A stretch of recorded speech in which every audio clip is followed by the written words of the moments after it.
Hola chicos, si alguno me está escuchando. Sí, hola, profe. ¿Qué tal? Bueno, ahí está el doctor. Bien, voy a ver si puedo ver a alguien más. Ahí estamos. Vamos a esperar 2 minutitos más y creo que ya, bueno, no sé qué había pasado el otro día que no pudimos conectarnos con este Zoom de la facultad, pero por suerte ahora sí, se está grabando, así que vamos a esperar 2 minutitos y ya empezamos. A ver. Vamos a ver la unidad 20, vamos a seguir con la unidad 20. Ustedes tienen unos audios, por lo menos sé que en el grupo de WhatsApp, y creo que deben estar en el campus también, de la doctora Beatriz González Molina, y estuvieron viendo los primeros puntos, ¿sí? Creo que del 1 al 4. Bueno, hoy vamos a empezar a ver el 5 y el 6, ¿sí? Si les parece, empezamos. Si alguno tiene alguna pregunta antes de empezar. Bien, perfecto. Ahí el doctor nos avisa que bueno, el resto de los puntos están en el campus y ya con esto terminaríamos esta unidad 20. No sé si alguien tiene algo que preguntar antes de empezar con el punto 5. ¿Nada? Bueno, entonces, si ya están todos, vamos a empezar con el punto 5. Cualquier cosa, abren el micrófono y me consultan. En el punto 5 habla de las modalidades, ¿sí? Dice distintas clases y el régimen jurídico. ¿Se acuerdan ustedes que incluso lo vieron conmigo y después lo deben haber repasado con la doctora González Molina, el tema de la teoría de esos hechos jurídicos y el acto jurídico, y que vimos un concepto de hecho, ¿sí? De simple hecho, después nos llegamos al hecho jurídico, pasamos por el simple acto lícito y por último vimos el acto jurídico propiamente dicho con sus elementos, ¿se acuerdan? Bueno, en realidad lo que vimos acá, ustedes ya empiezan a ver el acto jurídico y ven la noción y los elementos. Ustedes habrán visto los sujetos, el objeto, y ahora vamos a ver qué son las modalidades de este acto jurídico. Cuando hablamos de modalidades, siempre hablamos de una cláusula o de una estipulación accesoria, ¿sí? Ustedes lo van a volver a ver seguramente con mayor profundidad cuando vean obligaciones, ¿sí? Hay un montón de temas que ustedes van viendo en Derecho Civil 1, pero que después lo refuerzan cuando ven el derecho de las obligaciones. Cuando hablamos entonces de modalidades de este acto, el Código las recepta, el Código Civil y Comercial, a partir del artículo 343. Del artículo 343 al 357 se va a referir nuestro ordenamiento jurídico a estas modalidades, ¿sí? Y va a hablar de la condición, del plazo y del cargo o modo. Entonces, dijimos que son estipulaciones o cláusulas accesorias a este acto jurídico y que le van a restar o le van a quitar la plenitud al acto, ¿sí? Ya no va a ser puro y simple, sino que va a tener una cláusula o una estipulación accesoria. ¿Cuál va a ser el efecto de esta cláusula o por qué va a tener esta estipulación accesoria? Puede ser que esta cláusula haga insegura la existencia de ese acto jurídico. En ese caso vamos a hablar de esta condición, ¿sí? Vamos a ver ahora el concepto de la condición. También puede ocurrir que esta estipulación accesoria limite la exigibilidad del acto en el tiempo, ¿sí? Que el acto no se tenga o no se produzca en forma inmediata, sino que esté supeditado a un plazo, ¿sí? a un lapso de tiempo. En este caso vamos a ver el plazo, ¿sí? Y por último, puede ser que estas estipulaciones accesorias obliguen al titular del derecho al cumplimiento de una prestación extra, ¿sí? Una prestación accesoria al acto jurídico principal. En ese caso, ¿sí? Cuando este obligado tenga que cumplir con una prestación accesoria, en ese caso vamos a estar en presencia de un cargo o modo. Entonces, dijimos que son estas estipulaciones que le van a quitar, que le van a restar la plenitud a este acto jurídico, que ya no va a ser puro y simple, sino que va a tener una obligación accesoria, una obligación extra. Dijimos que el código a partir del 343 va a receptar la condición, luego vamos a hablar del plazo y por último del cargo. Cuando hablamos de condición, la define el artículo 343 del Código Civil y Comercial y dice que es una cláusula que va a afectar o que está ligada a un acto jurídico por el cual las partes van a subordinar o supeditar la eficacia de ese acto jurídico a un hecho futuro e incierto.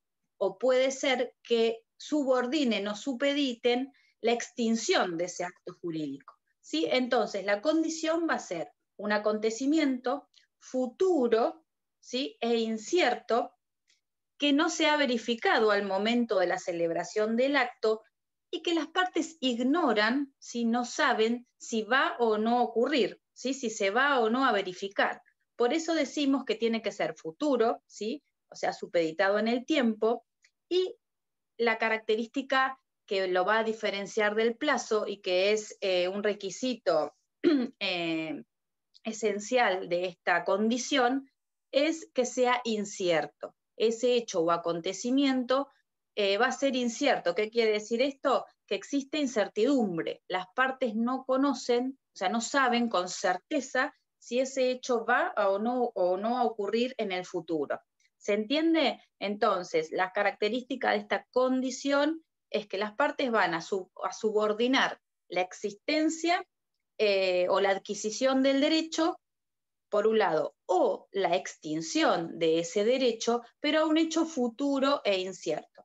Supónganse que yo les digo, bueno, a ver, el hecho futuro o incierto puede ser un tornado, ¿sí? Supónganse, no sé qué, a ver, un accidente, bueno, algo que no sea malo, que yo, por ejemplo, yo les digo, bueno, yo te voy a comprar una casa si te recibís de abogado, ¿sí? Ese hecho, recibirse de abogado, como vamos a ver ahora, es un hecho futuro, ¿sí? Porque va a ocurrir en un lapso de tiempo y es incierto. Ustedes me dirán, bueno, yo estudio y en algún momento me voy a recibir, pero no depende solamente, como vamos a ver ahora, de la voluntad del estudiante, sino que depende de un montón de factores, ¿sí? Depende que la carrera continúe, depende de que los profesores lo aprueben, depende que la persona no, supóngase, no se enferme y tenga que dejar de estudiar, ¿sí? Entonces depende de un montón de factores que llevan a la incertidumbre de saber o no si va a ocurrir el hecho. Y yo digo que supedito la existencia del derecho o la resolución de ese acto jurídico a no sé, supóngase a que se produzca un tornado, ¿sí? O un huracán, en ese caso es incierto, porque no sé si va a pasar o no. Ahora, si yo digo que lo supedito a una lluvia, en ese caso no sería incierto, ¿sí? ¿Por qué? Porque va a llover. Sabemos que va a llover. ¿Cuándo no? Pero sabemos que es un hecho cierto. ¿Se entiende la diferencia? Entonces, tiene que haber incertidumbre. Ese hecho, las partes no saben si va o no a ocurrir. El 343 en la segunda parte nos establece de las llamadas, o establece las llamadas condiciones impropias. ¿Qué se refiere? Cuando las partes sujetan la eficacia o la resolución de un acto jurídico a un hecho pasado o presente que ya ocurrió, ¿sí? Pero que ignoran que haya ocurrido. Entonces, en ese caso, decimos que hay una especie o una condición impropia, se van a aplicar en el caso, las normas de la condición en cuanto fueren compatibles, pero porque ustedes me dicen, bueno, pero no es incierto, porque ya ocurrió el hecho. Bueno, en la faz objetiva, o sea, si lo vemos en forma objetiva, el hecho en el pasado o en el presente ya ocurrió. Pero en la faz interna, en la faz subjetiva de las partes, desconocen la existencia de ese hecho, o sea, que el hecho haya ocurrido. De manera tal que como lo ignoran, se puede hablar de una condición impropia. En cuanto a las especies, bueno, ya las mencionamos, hablamos de la clasificación, hablamos de las condiciones suspensivas, ¿sí? ¿Cuándo va a ser suspensiva? Cuando las partes supediten la adquisición del derecho a la realización del hecho previsto. ¿Sí? Por ejemplo, esto que yo les decía, cuando te recibas de abogado, te voy a comprar una casa. ¿Sí? Entonces yo supedito la existencia de ese derecho o de ese acto jurídico a la realización del hecho previsto, ¿sí? Cuando te recibas, te voy a comprar la casa. Mientras que las condiciones resolutorias son aquellas que supeditan, o sea, en la condición resolutoria se supedita la extinción de ese derecho, ¿sí? Entonces, sería, a ver, en este mismo ejemplo, por ejemplo, podríamos decir, te presto o te dejo vivir en mi casa hasta que te recibas de abogado. ¿Qué supedito? La extinción de ese derecho. O sea, yo permito que utilices mi casa, supónganse un comodato, un préstamo o sea, la posibilidad de vivir en mi casa o que vivas conmigo, ¿sí? Te dejo vivir hasta que te recibas. O te pago 100 pesos por mes hasta que te recibas de abogado. La condición acá es resolutoria, se supedita la extinción. Yo te voy a pagar, pero cuando vos te recibas, dejo de pagar. ¿Se entiende? Se extingue ese derecho. Entonces, en la condición suspensiva, el derecho es eventual, ¿sí? Ese derecho no existe. Se va a consolidar cuando se produzca ese hecho previsto por las partes, ese hecho futuro e incierto.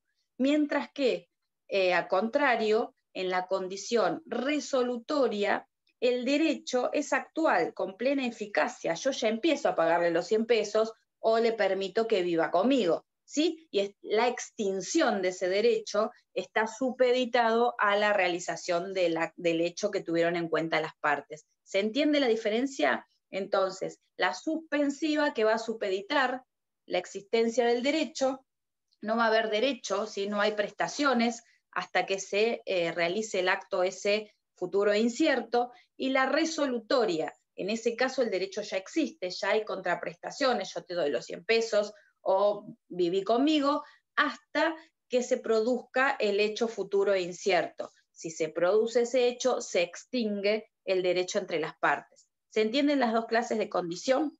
Las condiciones en cuanto a los efectos no van a ser retroactivos, ¿sí? Acá hay una diferencia con el Código Civil anterior, ¿sí? Los efectos de estas condiciones van a ser siempre hacia adelante, hacia futuro, ¿sí? Una vez que se cumple el hecho que tuvimos en cuenta como hecho condicionante, a partir de ahí va a surtir efectos la condición, salvo que las partes pacten lo contrario. Si las partes pactan que sea retroactivo, entonces sus efectos van a ser hacia atrás, ¿sí? Hasta el momento, o sea, van a empezar a tener efectos desde el momento de la celebración del acto. ¿Se entiende entonces? Salvo pacto en contrario, el efecto de la condición no va a operar retroactivamente, o sea, hacia atrás, sino hacia adelante, con un efecto inmediato, hacia el futuro. En cuanto a también podemos clasificar, u otras clasificaciones de condiciones, podemos hablar de una condición casual, es decir, la que no depende de la voluntad de las partes, sino que depende, por ejemplo, de un hecho de la naturaleza. Esto que dijimos, un tornado o un granizo, ¿sí? No es común que granicen. No vamos a hablar de lluvia, pero sí un granizo. Entonces, tenemos las casuales, tenemos la condición potestativa, que es cuando el hecho futuro e incierto depende exclusivamente de la voluntad de las partes o de la voluntad del obligado. Esta clase de condiciones vamos a ver que se encuentran prohibidas por el ordenamiento jurídico ahora cuando veamos el 344. Entonces, las potestativas, las que dependen de la voluntad de las partes solamente o del obligado, se encuentran prohibidas. Ahora vamos a ver que si depende solamente de mí, ya no sería incierto, ¿sí? ¿Por qué? Porque no hay incertidumbre, hay certeza de que si yo quiero, ¿cumplo con esa condición o no cumplo? Entonces, estas potestativas que dependen únicamente de la voluntad de las partes están prohibidas por el 344. Y por último tenemos las condiciones mixtas, que son cuando dependen de la voluntad, cuando no dependen exclusivamente de la voluntad de las partes, sino que también hay un hecho externo o un factor extraño que se requiere para que se cumpla la condición. Por ejemplo, supónganse que hay un accidente y, o sea, la compañía de seguro va a pagar, ¿sí? La póliza, o sea, va a pagar y va a cubrir la indemnización o el seguro si hay un accidente. Ese accidente o ese hecho futuro incierto, porque no sabemos si se va a provocar en algún momento un accidente y cuándo, entonces ese hecho futuro incierto que me va a permitir el cobro o el pago por parte de la compañía de seguro, no depende solo de la voluntad de las partes, es decir, no depende solo del obligado de que yo no choque mi vehículo o no conduzca negligentemente, sino que depende de un montón de factores. Supónganse, depende cómo maneja la persona, depende del clima, depende si otro se cruzó, ¿sí? Entonces, en este caso es mixta, ¿sí? No solo depende de la voluntad del obligado, sino también de otros factores extraños o externos. ¿Se entiende hasta acá? ¿Sí? Las clases de condiciones, entonces la suspensiva, la resolutoria, y tenemos estas casuales, potestativas y mixtas. El artículo 344 nos va, a ver, ustedes dirán, bueno, ¿para qué queremos saber todo esto? ¿Cuál es la importancia? En realidad, cuando ustedes vean nulidades, lo que nosotros queremos no solo conocer el acto jurídico, sus elementos, es decir, si tiene alguna cláusula accesoria o no, sino también los efectos de este acto jurídico.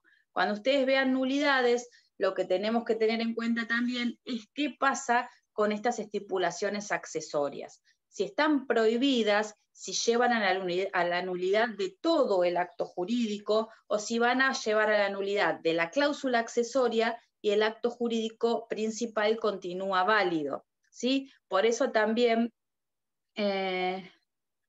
yo creo que los temas, me preguntan acá si están en Rivera, yo creo que deben estar en Rivera. Sí, seguramente sí estén.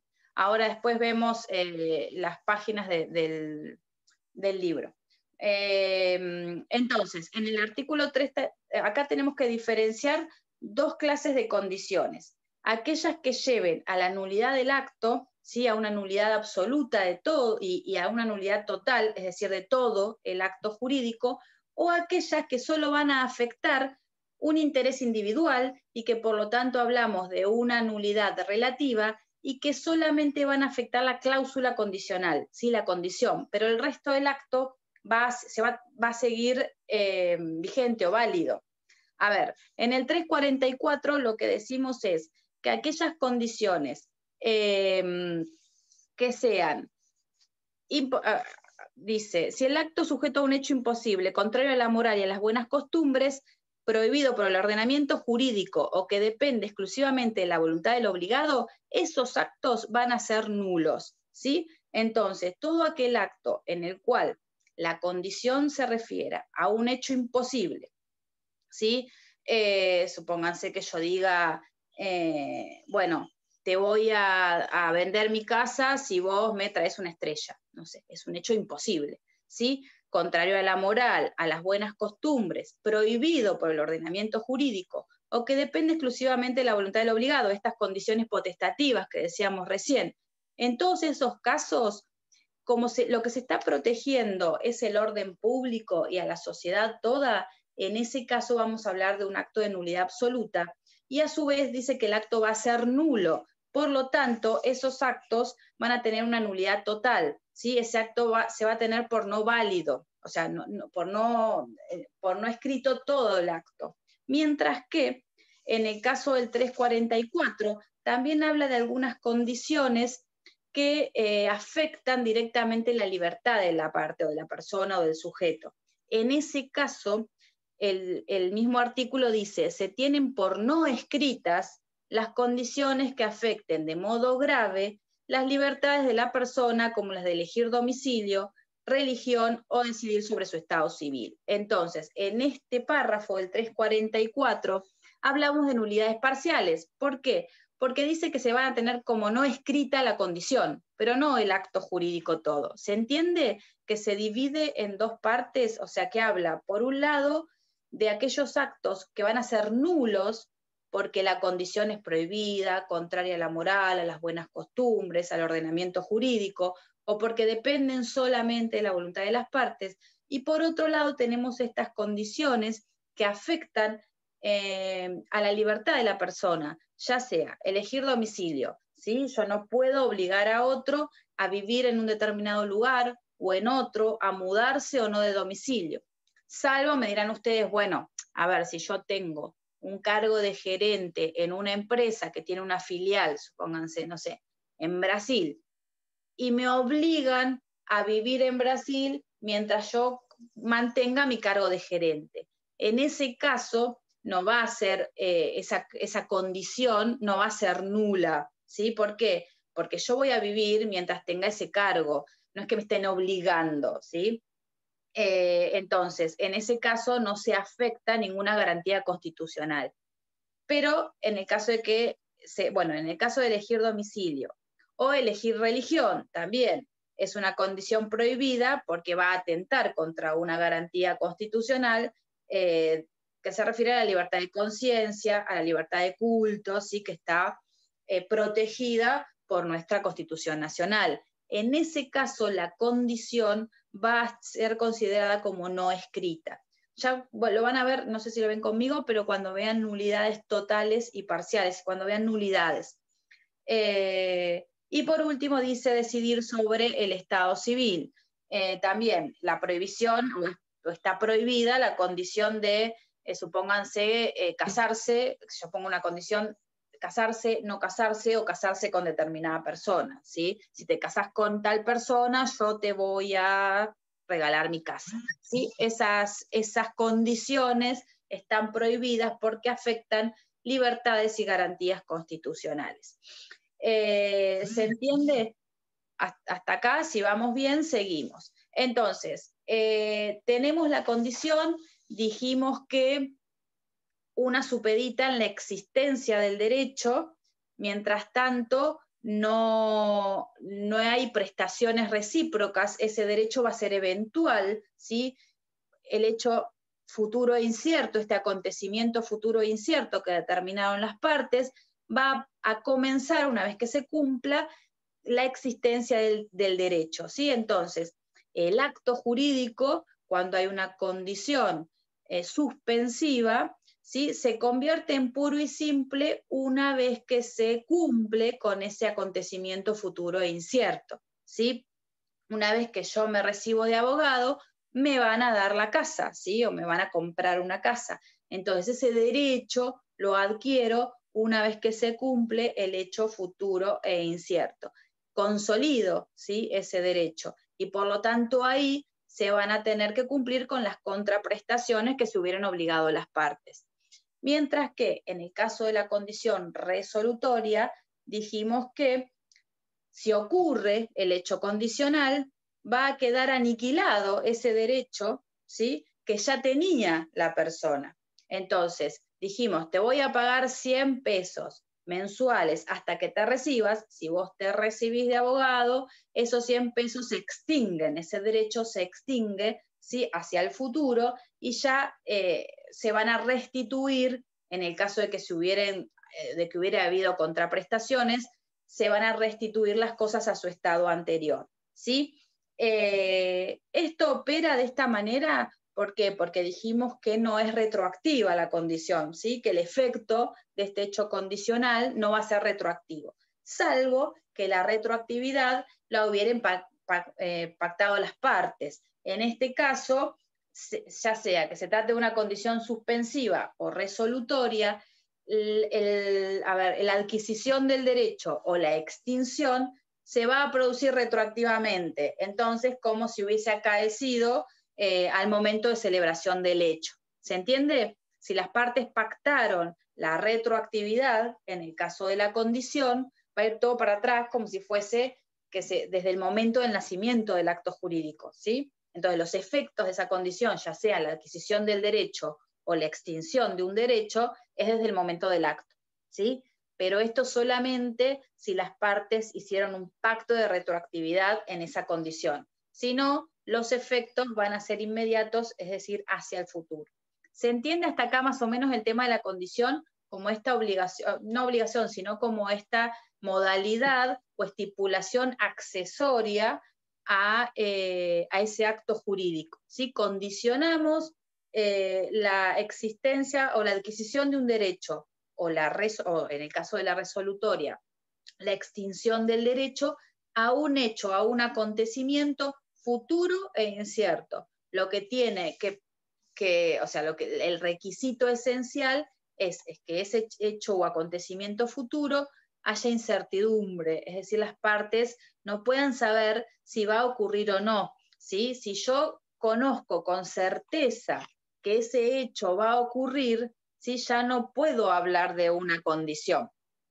Ya vamos a ver que vamos a hablar de un plazo, ¿sí? El hecho es cierto, o sea, es futuro, pero es cierto, va a ocurrir. En el caso de la condición, ese hecho va a ser incierto. ¿Se entiende hasta acá? Bien. Una pregunta. Sí. ¿Se escucha así? A mí no me quedó claro de las potestativas, por qué es que están prohibidas, o si lo podemos ver con algún ejemplo.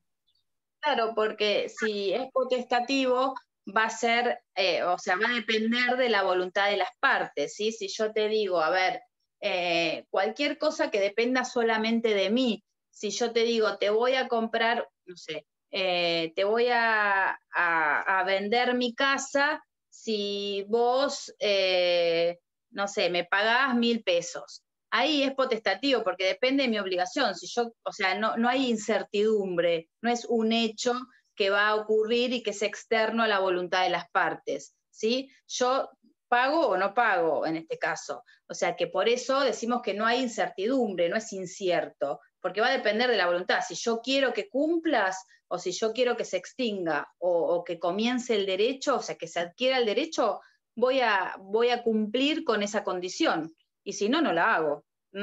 Distinto es que yo, o sea, a ver, no sé, otro ejemplo, porque distinto es esto de que si yo me recibo, ustedes dirán, bueno, también es potestativo, porque depende de si yo estudio. Sí, pero depende de un montón de factores más, que eran estos que yo les decía, que yo tenga el tiempo de estudiar, que no tenga que realizar otra obligación, que no me enferme y no pueda dejar, o sea, y tenga que dejar de estudiar, que la carrera continúe, que los profesores, que no haya un profesor, supónganse o una materia muy difícil que no la puedo pasar.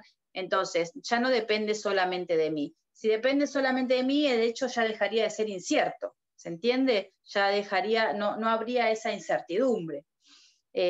Por eso hablamos de que no hablamos sino de condición o modalidad del acto jurídico, ya hablaríamos de otra cosa, ¿sí? Yo podríamos hablar de un plazo, porque yo digo, bueno, cuando vos, no sé, me pagues 1.000 pesos, yo tal cosa. Entonces ya ahí es un plazo, ¿cuándo? Es cierto, porque yo voy a pagar, pero depende de mí. Ni siquiera sería tampoco un plazo propiamente dicho, pero esa es la diferencia, que no se daría este requisito de lo incierto o de la incertidumbre de la modalidad. ¿Sí? ¿Alguna otra pregunta? Bueno, seguimos con entonces, ya ahí vimos la condición hasta el artículo 349. Recuerden que tienen que ver, bueno, a partir del 350 vamos a ver el tema del plazo.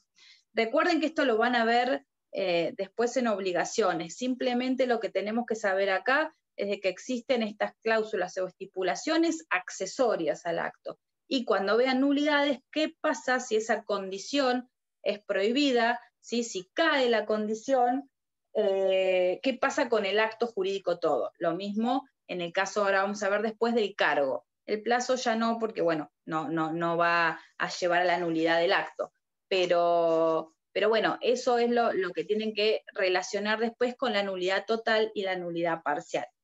Cuando hablamos del plazo, también hablamos de una modalidad, y en este caso se va a diferir la exigibilidad de ese acto jurídico en un tiempo, ¿sí? A futuro. Es una cláusula también accesoria, en virtud de la cual se difieren o se limitan en el tiempo esos efectos del acto jurídico, ¿sí? Los efectos los vamos a diferir a un tiempo que ahora vamos a ver que puede estar determinado o no. Entonces, se va a subordinar en ese plazo o en ese tiempo, ya sea tanto la exigibilidad o la extinción de los efectos del acto jurídico. Acá la diferencia que tenemos con la condición es que el hecho, ¿sí? Ese plazo, va a ser futuro, pero va a ser cierto, ¿sí? En realidad decimos que va a ser fatal, va a ser conocido por las partes. Ahora vamos a ver que puede ser incierto, que puede ser indeterminado, ¿sí? Pero es fatal, es decir, se va a cumplir, va a existir, no es incierto o no hay incertidumbre como pasaba en la condición, ¿sí? Entonces, se sujeta a plazo un acto jurídico cuando subordinamos la exigibilidad o la extinción a un hecho futuro y fatal, es decir, que va a ocurrir. En cuanto a la clasificación, hay un montón de clasificaciones. También podemos hablar, en este caso, de un plazo suspensivo o resolutorio, ¿sí? Ya sea que lo que vamos a diferir en el tiempo sea el ejercicio de un derecho, es decir, de una facultad, o la caducidad o la extinción de un derecho.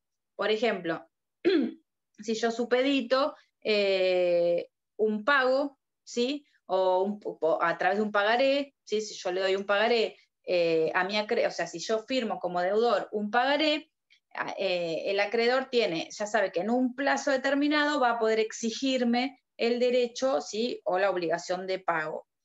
Y lo mismo en el caso de la extinción, ¿sí? Supónganse que hay una renta vitalicia, ¿sí? O que va a estar subordinada la extinción del uso de una cosa con la muerte o el fallecimiento del beneficiario. Entonces, yo puedo supeditar, lo mismo que la condición, puede ser suspensiva o puede ser resolutoria. Si supedito o difiero en el tiempo el ejercicio de un derecho o la extinción de un derecho. También algunos hablan de un plazo determinado o indeterminado. Es determinado si las partes lo fijan, ¿sí? Si lo fijan el juez o la ley, ¿sí? La ley también puede establecer para determinados actos o para determinadas acciones un plazo determinado.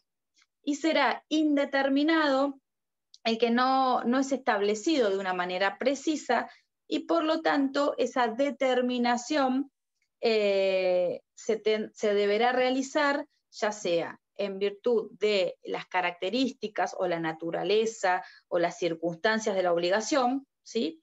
O se podrá solicitar al juez que fije el plazo, ¿sí? Entonces, determinado cuando ya es fijado de antemano por las partes, la ley o el juez, e indeterminado cuando se supedita la determinación de ese plazo, ya sea por la naturaleza del acto, ¿sí? O de la obligación, o cuando queda supeditado a la decisión judicial. También podemos hablar de un plazo cierto, ¿sí? Que las partes van a conocer de antemano, los fijan, por ejemplo, el 30 de noviembre, ¿sí? Es un plazo cierto, o un plazo incierto, pero ustedes me dirán, bueno, entonces estamos en un caso de condición. No, en el caso del plazo incierto sabemos que va a ocurrir, pero no sabemos cuándo. Por ejemplo, supónganse que yo digo, cuando fallece tal persona, no sé, se le va a construir un monumento en su honor, ¿sí? Entonces, sabemos que la muerte va a ser un plazo incierto, porque no sabemos cuándo va a pasar, pero que fatal, va a ocurrir, ¿sí? Por eso la diferencia con la condición. ¿Se entiende? Entonces, podemos hablar de un plazo cierto, está determinado, ¿sí? Se fija con precisión a los 30 días, no sé, a los 40 días, el 30 de febrero del 2021, etc. O incierto, por ejemplo, en el caso de fallecimiento de una persona, ¿sí? Es incierto, pero es fatal, va a ocurrir. Puede ser un plazo esencial, ¿sí? Cuando el cumplimiento de la prestación es útil si se cumple dentro de ese plazo designado, o puede ser un plazo no esencial, es decir, en el caso de incumplimiento podremos exigir el cumplimiento, ¿sí? O sea, en el caso de que la parte no cumpla en ese plazo, entrará en mora y podremos exigir el cumplimiento y la posterior reparación de daños y perjuicios o indemnización en el caso de que no cumpla, o puede ser un plazo cierto, o puede ser un plazo esencial en el cual si la parte no cumple en ese plazo, ya no voy a exigir el cumplimiento porque ya no me sirve. A ver, esto también es materia obligacional, ¿no? En el derecho de las obligaciones es importante. Supónganse que yo tengo compro o me están haciendo un vestido de bodas, ¿sí? Y tengo fecha de casamiento para X día. En ese caso, el plazo para que me entreguen el vestido es esencial. ¿Por qué? Porque si me lo entregan después del casamiento ya no me sirve. Entonces yo ya ahí no voy a pedir el cumplimiento, ya directamente voy a exigir una reparación de daños y perjuicios. Mientras que si yo voy a una modista y pido que me hagan un vestido, pero no es esencial, si no cumple con ese plazo, ¿sí? Supónganse, bueno, de acá a 30 días me dijo que me terminaba el vestido, no me lo hace, yo le voy a exigir que cumpla, ¿sí? Y en el caso de que no cumpla, ahí sí podré pedir reparación de daños y perjuicios. ¿Se entiende? Por eso hablamos, eso en derecho de las obligaciones. No es lo mismo si el plazo es esencial, porque yo necesito que ese vestido tenerlo para determinado día, que es mi casamiento. ¿Se entiende? En ese caso, lo mismo ocurre con el tema de un viaje. Supónganse que va a ser esencial que yo pueda viajar para un congreso. Si el congreso pasó y no puede viajar por X motivo, o sea, por incumplimiento por parte del obligado, ¿no? No sé, no estaban los pasajes, no estaban las reservas, etcétera. En ese caso no es lo mismo que yo viaje después, porque era esencial ese plazo para llegar a ese congreso. ¿Se entiende? Porque hablamos de un plazo esencial y un plazo no esencial. También puede estar expreso, ¿sí? Las partes pudieron haberlo establecido en forma expresa en el acto jurídico, o puede ser tácito, cuando también pueda surgir implícitamente la naturaleza del acto. En este caso, van a regir las reglas de la buena fe, ¿sí? Si es tácito. Generalmente surge en forma expresa, pero puede ser también que una obligación sea tácita y tenga que cumplirse en el tiempo que las partes razonablemente pudieron entender que se iba a cumplir, ¿sí? Y por último, podemos hablar de un plazo voluntario, ¿sí? Cuando lo fijan las partes, de un plazo legal, cuando es establecido por la ley, por ejemplo, en los casos de prescripción, ¿sí? Establece plazos de prescripción, o judicial, cuando lo tiene que determinar el juez o cuando el juez determina un determinado plazo para el cumplimiento de una obligación o una adquisición de un derecho. ¿Sí? Entonces, hasta acá el tema del plazo. Entonces, como dijimos, la diferencia con la condición, el plazo siempre se refiere a un hecho futuro, pero necesario, ¿sí? La condición, como dijimos, también era un hecho futuro, pero es contingente. Existe esa incertidumbre de no saber si va a ocurrir o no. Quien alega la existencia de un plazo, ¿sí? La parte que dice, no, pero yo tenía que cumplir a los 30 días, tiene que probar la existencia de la acreditación del plazo, ¿sí? Entonces, quien alega el plazo, como es un elemento modal, accidental o accesorio, tiene que probar la existencia de esa modalidad. ¿Quién va a ser el beneficiario de este plazo? Acá en el artículo 351 se produce una modificación a lo que existía en el Código Civil anterior, ¿sí? Como principio general establece el 351 que el plazo, ¿sí? Esta modalidad va a beneficiar al deudor. Ustedes me dirán, bueno, es lo mismo el deudor, el acreedor. Bueno, no. Antes, en el Código Civil anterior, el plazo se establecía a favor de ambas partes. ¿Qué diferencia hay? En este caso, bueno, el principio general es que se beneficia al deudor, salvo que se pueda probar lo contrario o que las partes hayan establecido que se haga a favor del acreedor o a favor de ambas partes. En el caso de que sea a favor del deudor, lo que le permite o la facultad o el derecho que le brinda al deudor es que pueda cumplir, o sea, que tiene como término, ese plazo es como el último momento en el cual puede cumplir con su obligación. Si, por ejemplo, se refiere a un pago y el deudor paga antes de ese plazo establecido, el acreedor está obligado a recibir el pago, ¿sí? ¿Por qué? Porque ese plazo está en beneficio del deudor. O sea, si yo quiero lo tomo el plazo, si no, puedo cumplir con anterioridad, ¿sí?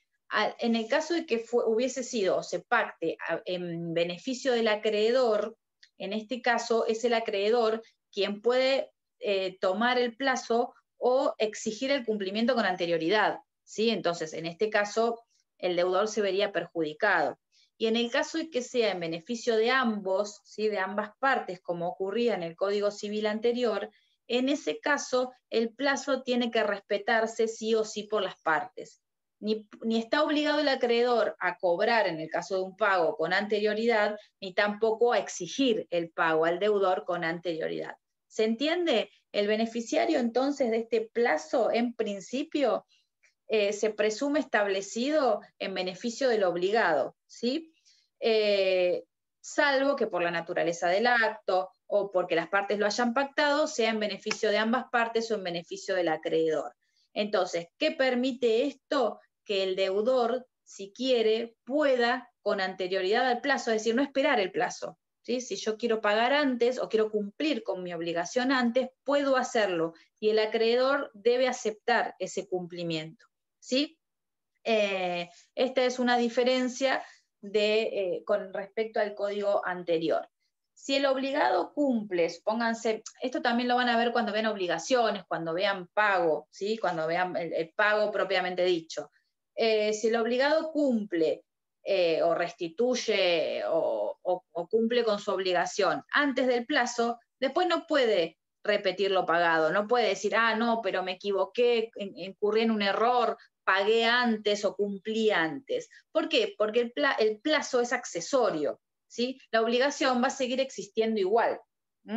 Distinto es cuando, vean, ustedes no vieron error todavía, cuando el error recaiga sobre toda la obligación, ¿sí? Que yo diga, yo no pensé que debía esto y pagué, o que tenía que cumplir con esto y cumplí, ¿sí? Cuando haya ahí un error, puede ser sobre la causa, con respecto a la causa del acto jurídico, ahí sí tendremos que ver si ese error es excusable y puede plantearlo el deudor. Pero en el caso de que se trate de un plazo, como es accesorio, si yo cumplo antes del plazo, no puedo repetir lo pagado, ¿sí? Decir, bueno, ahora no, devuélveme porque yo cumplí antes del plazo y no me di cuenta, ¿sí? En ese caso es a lo que se refiere el 352, que dice pago anticipado. Si el obligado que cumple restituye antes del plazo, no puede repetir lo pagado.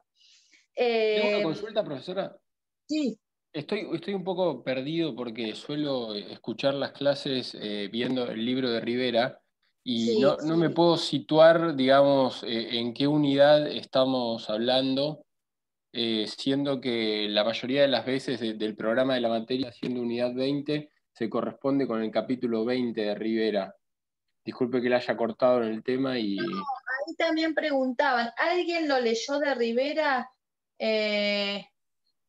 este tema, si alguien lo leyó, avisen, porque no, la verdad desconozco las páginas o desconozco si está, yo quiero creer que sí, que las modalidades del acto jurídico. Lo que pasa es que a veces capaz que esté en otra parte del libro. No sé, si alguien lo leyó en Rivera, si no yo después yo calculo que tiene que estar. La parte de causa lo vi en Rivera porque es muy particular, que después lo vemos, pero es muy particular con respecto al dualismo entre la causa, y bueno, ahí sí yo me remito a Rivera, pero yo no sé si alguien lo leyó o lo encontró en Rivera. Empecemos por ahí. Me parece que no, ¿no? Yo lo busqué, profe, pero no lo encontré en Rivera, por lo menos en lo que va de la unidad 20. Debe estar, bueno, fíjense en el índice, como modalidad del acto jurídico debe estar en Rivera. Si quieren, lo vemos después, busco yo, me fijo en Rivera, y si no, les dejo algún apunte de Sánchez Herrero, o de los que yo más o menos leo, pero tiene que estar en Rivera. Tanto el programa está tal cual Rivera. Sigue más o menos, después del objeto, no está. La parte de causa sé que está en Rivera porque yo lo leí, porque es muy particular Rivera hablando sobre la causa del acto jurídico. Eso sé que está, eso lo encontraron, yo no sé la página, pero la parte de causa, que ves el último punto de esta bolilla, está. Sí, eso lo encontré. Pasa que estaba buscando en el índice y demás, siguiendo la bibliografía, y no podía encontrar lo de los plazos y sobre la condicionalidad, y un poco me perdí como para después Vamos a hacer una cosa. profundizando. Acá, encima ni siquiera el programa es habla modalidades, distintas clases y régimen jurídico. Ustedes ya les dije que tienen en los artículos, está más o menos todo lo que venimos viendo, y lo que a mí me interesa, o lo que me interesa, es que sepan qué es una modalidad de un acto jurídico, ¿sí? Y cuáles son el régimen jurídico, o sea, cuáles son las que establece nuestro código, ¿sí? Esto de la condición, el plazo, y ahora después vamos a ver el tema del cargo. A partir del artículo 343, un concepto y las características más importantes de cada una de estas tres modalidades, ¿sí? Un concepto de condición, o sea, y las diferencias, esto que decimos es un hecho futuro, uno es fatal, el otro es incierto. Ahora vamos a ver el tema del cargo. ¿Y qué pasa en el caso de la condición y del cargo? Si la condición y el cargo son prohibidos, ¿sí? Si son nulos, ¿qué pasa con el acto jurídico todo? Si cae todo, o solamente esta modalidad o cláusula o estipulación accesoria. Eso como lo más importante. El tema del plazo, bueno, no es difícil. El tema de la condición, las clases, ¿sí? Eso ya lo vimos. Y el tema del plazo, lo mismo. ¿Qué es el plazo? O sea, un concepto. ¿A quién va a beneficiar este plazo? Y, o sea, como importante que tienen que saber ustedes en esta materia. Y bueno, profe, no mucho más. Sí. Perdón que la interrumpa. En la página 666 de Rivera, en el punto F, que dice Sí. negocios simples y complejos modales, dice estas modalidades son la condición, el plazo y el cargo. Después dice las modalidades están reguladas por el Código Civil y Comercial en el libro de la parte general, y en esta obra se estudia más adelante, o sea que están más adelante de lo que O sea que están más adelante, está bien. O sea que en algún lado tienen que estar. Fíjense más adelante. En algún lado, 532 del libro, dice alguien acá fíjense, página 532. 6 de Federico. 632. A ver.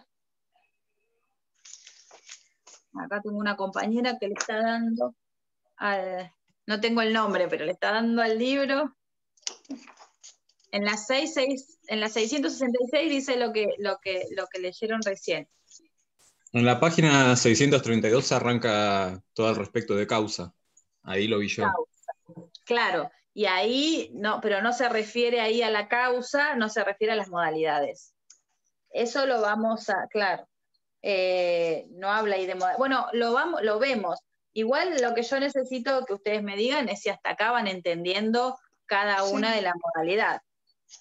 Si ustedes entienden con la clase, alguna cosa que después me quieran... ¿Algún apunte que pueda aportar usted? Bueno, algún apunte que puedo aportar yo con la clase y el código, ¿sí? Los artículos, ya les va a quedar claro, o sea, lo van a entender. El tema es que igual lo vemos en Rivera, y si no, vemos yo les hago algún apunte, o les subo al campus algún apunte, para que tengan y lean, así como la otra vez les puse unos fallos que tenían unos comentarios de presunción y de, bueno, nada que ver con este tema, ¿no? Pero que les quede claro a ustedes la diferencia de estas modalidades. Entonces, en la primera parte de la unidad 20, que son los audios que subieron de Beatriz del otro día, ella menciona 2 autores, no sé si por ahí tendrá para facilitarnos y subir al campus algún resumen o algún apunte. Bueno, yo igual me voy a fijar en Sánchez Herrero, que es lo que yo trato a veces que es práctico, y bueno, a ustedes o algún código comentado, capaz, que también les comente. Lo que pasa es que a veces los códigos comentados son muy sintéticos, ¿sí? Ponen el artículo y un comentario que no deja de ser el artículo mismo. Entonces, no les aclaran nada a ustedes. El tema es, dentro de todo ese articulado, porque si no, ya les digo, lean el artículo y ya está. El tema es ver y entender a qué nos referimos con estas modalidades o con el tema de que se trate, ¿sí? Entonces, yo después veo de qué forma, si no está en Rivera, si lo encuentra alguien, lo planteamos en el grupo, y si no, vemos de que yo le suba algo con respecto a las modalidades. Causa sí sé que está, porque yo lo leí, incluso ahora lo vamos a ver, pero tampoco tienen que leer, lo tienen que leer, pero tampoco ahondar en cada una de las doctrinas, sino simplemente saber si nuestro código es causalista o no, y cuando hablamos de causa, a qué nos referimos, ¿sí? El resto ustedes lo pueden leer todo, y obviamente todo es información y todo sirve. Lo que pasa es que si ustedes van a leer la historia y la doctrina y todo de cada tema, no van a entender, o sea, no van a poder no pueden profundizar en todos los temas porque no les da el tiempo, ¿sí? Entonces, estos temas los van a volver a ver en obligaciones. El tema acá es establecer qué es una modalidad del acto jurídico y cuáles establece nuestro código, ¿sí? Un concepto, las características básicas, y poder hablarlo con un ejemplo, ¿sí? Bueno, sigamos. Entonces, si van entendiendo por lo que me van diciendo, con el articulado y más o menos con la clase, entienden a qué nos referimos en cada caso. Cuando hablamos, bueno, para terminar con el plazo, ¿sí? Esto que difiere ese derecho o esa adquisición o esa extinción a un plazo, es decir, a un tiempo que se establezcan las partes, la ley, etcétera, que sea determinado, indeterminado, esencial o no esencial, y dijimos que estaba en beneficio del deudor, ¿sí? Del obligado. El artículo 353, sin embargo, nos establece algunos supuestos excepcionales que provocan, ¿sí? De pleno derecho, es decir, sin ninguna otra cosa, la caducidad de ese plazo establecido, ¿sí? Las partes establecen un plazo, supónganse, pero si se reúnen algunas de estas condiciones, las cuales habla el 353, el acreedor va a tener derecho, ¿sí? A ejecutar el crédito antes del vencimiento del plazo. ¿Se acuerdan que yo recién les estaba diciendo que no podía, ¿sí? Como es a favor o en beneficio del deudor, para algo está el plazo. Entonces, el acreedor no puede exigir el cumplimiento de la obligación con anterioridad, salvo en estos casos en los cuales la obligación todavía no es exigible y, sin embargo, el acreedor la puede exigir, ¿sí? En los casos del 353.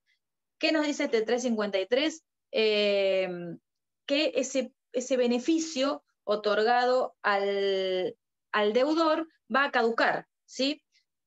Caduca ¿cuándo? Cuando el deudor ha caído en quiebra, ¿sí? En este caso no basta con que haya una apertura de un concurso preventivo, sino que se tiene que haber decretado la quiebra del deudor. En ese caso, el acreedor puede exigir el crédito como si esta obligación fuera pura y simple, es decir, no está la modalidad accesoria del plazo. Entonces la puede exigir. Lo mismo si el deudor dice disminuye las seguridades otorgadas al acreedor. Por ejemplo, en el caso de que el deudor se haya establecido una hipoteca, ¿sí?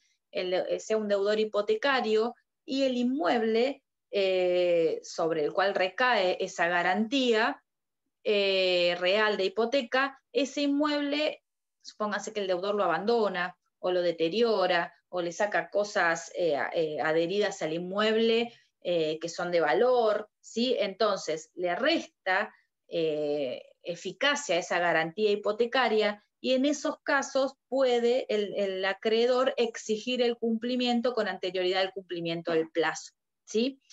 Y la otra excepción que establece este artículo es cuando, si no ha constituido dice, si disminuye por acto propio las seguridades otorgadas al acreedor para el cumplimiento de la obligación, o si no ha constituido las garantías prometidas. Por ejemplo, si se da un bien en garantía y supónganse ya sea una hipoteca o una prenda, y cuando no son suficientes para garantizar la deuda, o cuando, supónganse, yo doy en garantía un inmueble y lo vendo, ¿sí? No está hipotecado, lo pongo en garantía propietaria, pero lo vendo. Entonces, esas garantías no son las prometidas, ¿sí? Al acreedor.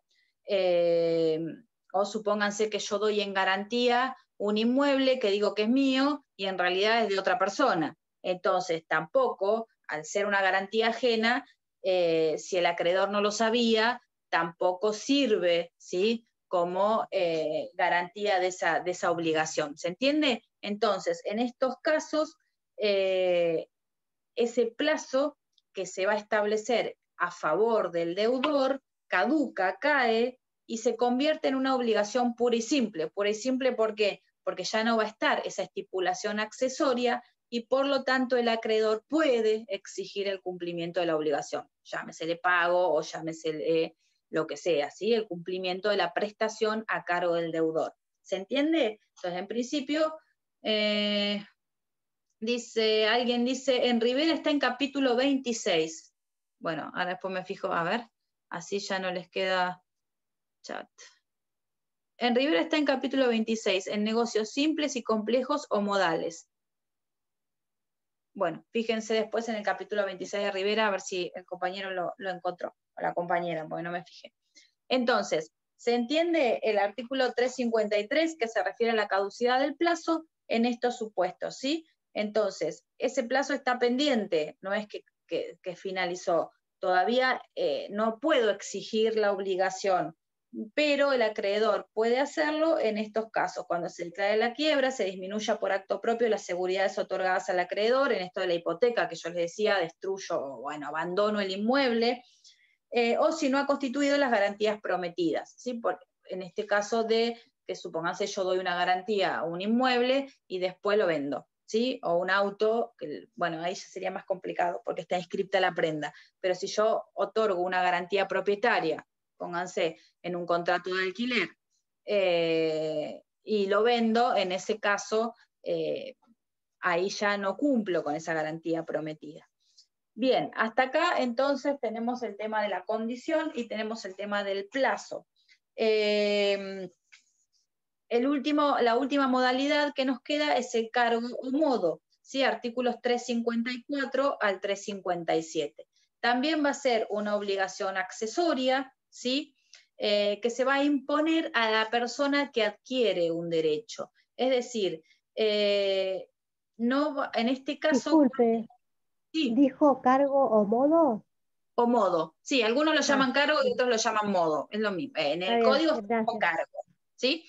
Entonces, es una obligación también accesoria, una modalidad del acto jurídico, y que se va a imponer al adquirente de un derecho. Sí, por lo tanto, la diferencia acá con la condición y con el plazo es que esta modalidad no es extraña o no es ajena a la voluntad del obligado, ¿sí? O de la persona que, en realidad no del obligado, sino del que adquiere un derecho. Es decir, no podemos adquirir un derecho sin asumir, ¿sí? Sin asumir al mismo tiempo este cargo, ¿sí? Entonces, supónganse, si yo acepto una donación con un cargo, ¿sí? Tengo que aceptar y asumo el derecho, ¿sí? De que me estén donando una propiedad, pero tengo que cumplir con ese cargo. Por ejemplo, si se dona o se deja mediante un legado o un testamento una propiedad, supónganse, a una persona, pero con el cargo de poner en ese inmueble, supónganse, hacer del inmueble un lugar de beneficencia, ¿sí? Muchas veces se dejan, o por testamento, las personas, sobre todo acá hay muchas casas ahí por la Loma de Colón, que han sido testadas, o sea, que son de gente que no tienen, o sí tienen descendientes, o sea, sucesores, pero que a veces las dejan al servicio sacerdotal de urgencia o a alguna orden religiosa, a los efectos, o sea, con el cargo, ¿sí? De que pongan ahí o de que lo utilicen con fines benéficos, ¿sí? Entonces, yo dono mi casa o yo la dejo en virtud de un legado por un testamento, pero con el cargo, ¿sí? De que ese inmueble sea utilizado para X cosa. ¿Se entiende? Entonces, es una obligación accesoria, ¿sí? Al derecho que uno está adquiriendo, a ese acto jurídico. Por eso decimos, es una obligación porque se va a imponer o va a gravar a una de las partes y, como vamos a ver ahora, se puede ejecutar su cumplimiento. ¿Sí? Si yo no cumplo con el cargo, me van a ejecutar a que yo cumpla, ¿sí? Depende íntimamente de la persona, ¿sí? Está ligada a esa persona que adquiere ese derecho. Distinto era la condición, ¿se acuerdan que era un hecho externo? No dependía solamente de la persona, ¿sí? Si dependía de la persona ya no hablábamos de condición. Entonces, podemos hablar sí, de un cargo, pero no depende, en este caso sí depende de que la persona cumpla con esa obligación accesoria. ¿Es accesoria por qué? Porque va a estar ligada o unida a una obligación principal, ¿sí? ¿Qué dijimos? Que si yo adquiero el derecho, ¿sí? También tengo que asumir la obligación que me trae aparejada el cargo, ¿sí? No puedo decir, no, yo adquiero el derecho principal, pero el cargo no lo cumplo, ¿sí? Si yo adquiero y soy titular de ese derecho, supónganse, de esta donación de un inmueble, tengo que cumplir con el cargo, ¿sí? Tengo que cumplir con esa obligación accesoria. Y es excepcional, decimos, el cargo, porque no deriva en forma ordinaria del acto jurídico. Es decir, no todas las donaciones de inmuebles van a llevar en forma, o sea, como accesorio, un cargo de que el inmueble sea utilizado con fines benéficos, por ejemplo. ¿Se entiende? Entonces, es una obligación, no puedo dejar de cumplirla, no puedo cumplir la obligación principal y no el cargo. Es accesorio, sí, porque va a estar unido, ¿sí? Inescindiblemente a la adquisición del derecho, y es excepcional porque no depende, o sea, no, el acto jurídico del cual estamos hablando ordinariamente no lleva aparejado ese cargo, no trae consigo ese cargo, ¿sí? Es excepcional, si las partes lo establecen. Si no cumplo con el cargo, entonces me va a traer aparejado una responsabilidad, ¿sí? Se me va a ejecutar el cumplimiento, ¿sí? Si no se cumple, entonces quedará a la otra parte o al beneficiario, porque ese cargo puede ser, el beneficiario puede ser el acreedor o un tercero. Entonces, si no se cumple, se encontrará expedita la acción para exigir el incumplimiento. ¿Se entiende? Entonces, el deudor va a tener responsabilidad, o el que adquiere el derecho va a tener responsabilidad si no cumple con ese cargo. En cuanto a la forma, tiene que seguir siempre la forma de la obligación principal, ¿sí? En cuanto, ¿ustedes vieron forma del acto jurídico o todavía no? Bueno, En cuanto a la forma de este acto jurídico, el cargo sigue a la forma del principal, si es por instrumento público, si es por instrumento privado, siempre está ligado a la obligación principal. Se puede transmitir, o sea, si yo transmito la obligación principal, ¿qué hago con este cargo? ¿Lo transmito o no? Si nosotros hablamos de un plazo, como estábamos diciendo antes, ese plazo se va a transmitir si yo transmito a un sucesor. No vimos forma. Bien, si yo transmito a un sucesor particular o universal un acto jurídico que está supeditado a un plazo, ¿sí? Ese plazo también lo transmito, ¿sí? El que adquiere ese derecho o esa obligación va a tener que cumplir con el plazo o le va a beneficiar el plazo. Voy leyendo los mensajitos.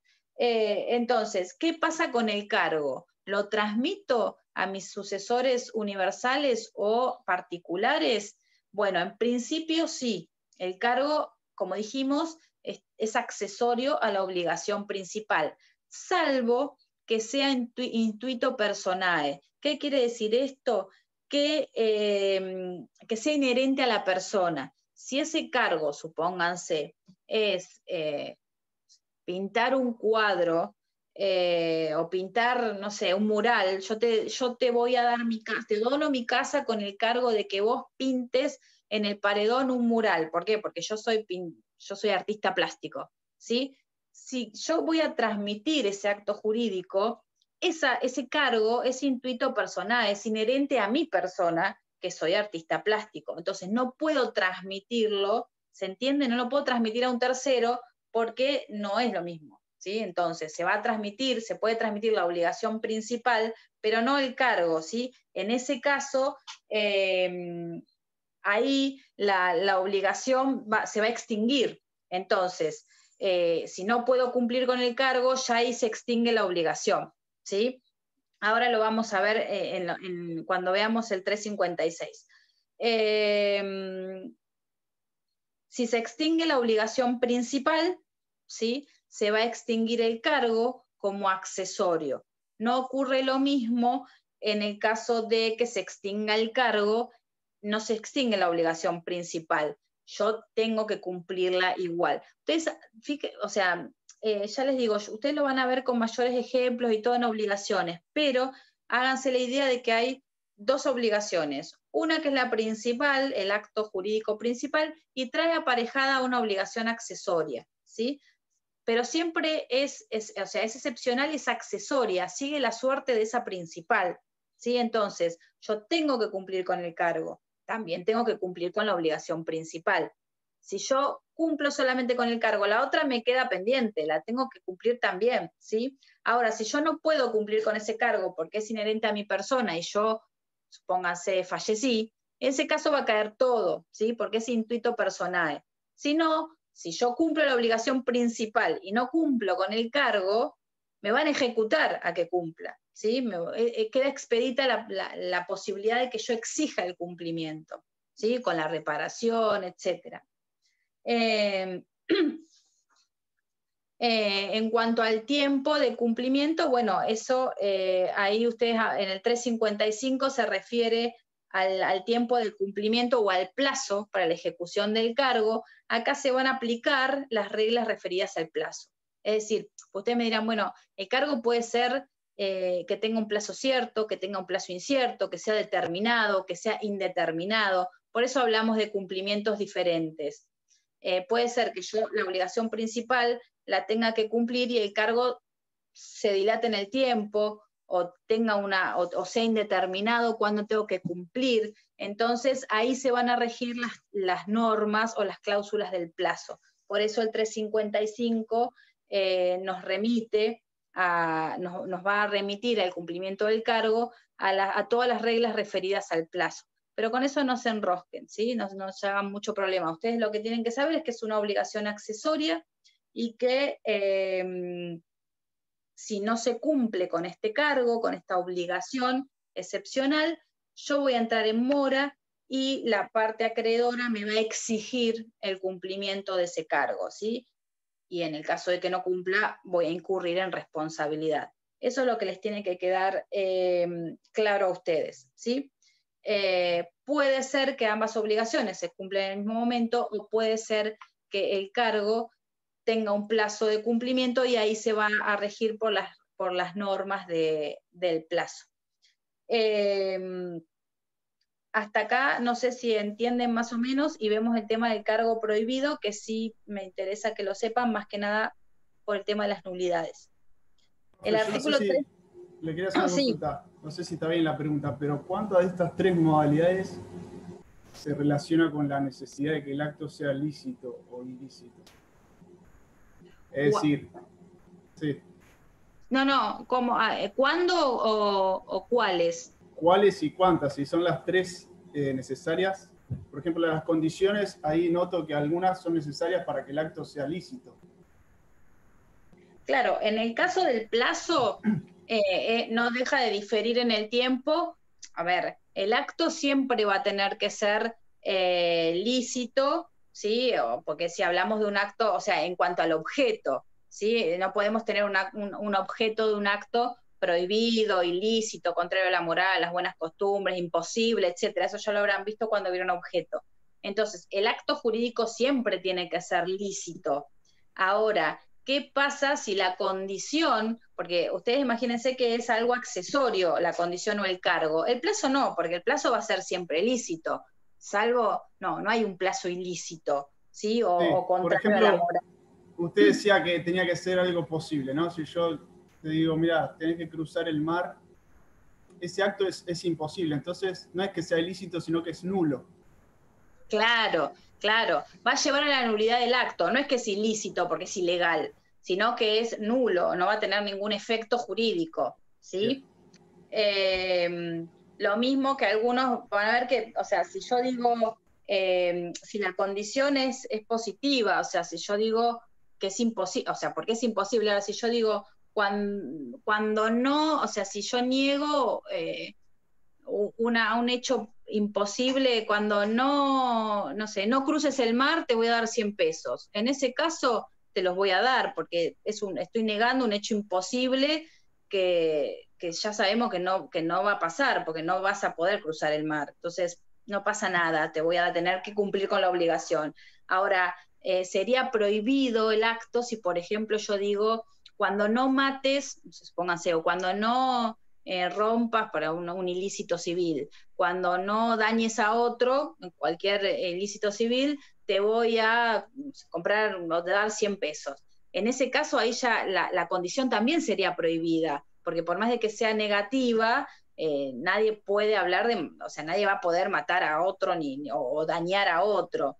Tenemos que ver la condición en particular, pero acá por lo que pasa es, si la condición es prohibida, contraria a la moral, a las buenas costumbres, etcétera, ese acto va a ser nulo. Distinto, como dijimos, y va a llevar a la nulidad de todo el acto. Distinto es si la condición, como dijimos antes, es personal, o sea que, bueno, que esa condición te diga, yo te voy a comprar tu casa cuando te cases con el vecino de enfrente, ¿sí? En ese caso, la nulidad va a ser relativa porque es individual, se refiere a esa persona, no afecta la sociedad toda, ese acto, o sea, no es inmoral, prohibido por la ley, ¿sí? Entonces, y la nulidad va a ser relativa y va a ser como, o sea, se tiene esa cláusula como no escrita. Entonces, bueno, en realidad no voy a comprar la casa. Por ejemplo, si yo pido, no sé, una mesada para la bacha, ¿no? De mármol, y el que vende las mesadas tarda más del plazo que da 30 días. No es que es ilícito, sino que se puede declarar nulo ese contrato. No es que se va, bueno, ahí nos va a dar, o sea, nos va a permitir, en ese caso no va a ser nulo, en el caso del plazo, por eso yo les digo que no habla en el caso del plazo no vamos a hablar de nulidad o no. El efecto que va a producir es que al no cumplirse con el plazo, esa persona va a entrar en mora y se le va a poder exigir el cumplimiento, ¿sí? Entonces yo voy a poder exigirle el cumplimiento y, bueno, exigir una reparación de daños y perjuicios. Por eso hablábamos de este plazo, si era esencial o no, ¿sí? Si el plazo es esencial, porque supónganse yo necesitaba, no sé, supónganse, el vestido para el casamiento, en ese caso la reparación va a ser, ya no voy a exigir el cumplimiento, le voy a exigir una indemnización. En el caso de que vos me decís, una mesada, ¿sí? Quizá ese plazo no es esencial, salvo que, no sé, tuviese justo, y la otra parte lo sabía, que yo necesitaba esa mesada para una determinada ocasión, no sé, para una fiesta, y la otra parte lo tenía que saber, ¿sí? Porque ahora vamos a ver la causa, si no queda en la voluntad interna, cómo sabe el otro que era esencial esa mesada y ese plazo. Por eso también decíamos que si es tácito, porque no ponemos un plazo de te voy a entregar la mesada en 10 días, es en virtud de la naturaleza y de las obligaciones. A ver, yo no voy a exigirle que el otro cumpla en 2 horas, porque sabemos que nadie va a entregar una mesada, pónganse, en un día. Pero Claro, tampoco tiene que ser esencial, sí o sí. No, puede ser no esencial, pero ahí yo qué voy a hacer, voy a exigir, no es que va a ser nulo el acto, sino que yo voy a exigir el cumplimiento, ¿sí?, de ese acto jurídico.